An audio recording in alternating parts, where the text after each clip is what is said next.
If you're starting a men's group, it is crucial that you get clear on what type of group you're starting. This could make or break your future group.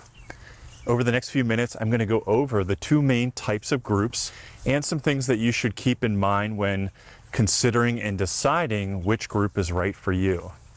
After you finish watching this video, send me a quick DM, let me know which group you're going with, and I'll share some insights and some resources that can help you along the way, whichever path you choose.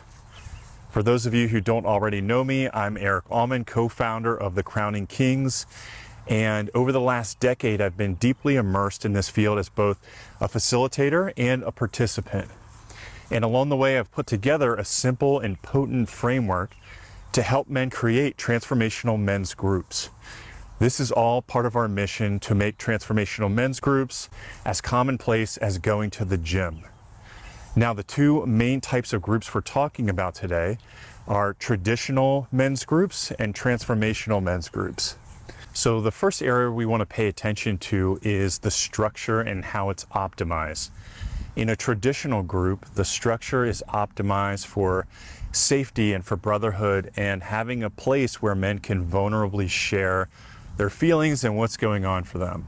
This is great for men who haven't done much of that and have a lot of repressed emotions and energy in their body. Whereas transformational groups are optimized for transformation, for things that actually change their life for the long term.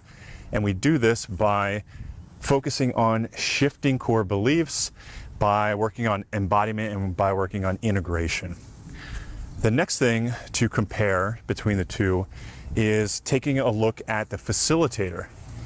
In a traditional group, the facilitator really has to be a rock star for men to do deep work in the group. And this is because he's leading them into different processes. Nothing's repeatable and it often isn't the same. So he's got to know a lot to be able to guide men into their specific situations. Whereas a transformational group is based on transformational structures that as long as a facilitator can hold space and be meticulous, he's able to guide them through really deep work repeatably and guide it through each and every time. The last area we want to take a look at is how many men can be doing deep work and how many men can actually be in your group. So in a traditional group, you're really maxed out at about 12 to 15 guys. And in each session, you're going to have between 2 and 5 guys doing deep work, depending on the extent of the work they're doing. So that means you have 3/4 of the group is not doing deep work on any given night. Whereas in a transformational group, every single session, every single man is able to do deep work throughout the whole session. And what's more is in a transformational group, you can have as many men as you want. There's no cap. It doesn't take away from other men doing their work. So in conclusion, traditional groups do serve a purpose. They're great for the man who has a lot of repressed energy and just needs a place to really get that out. Transformational groups, I recommend for everybody else. Both groups have a place in the world.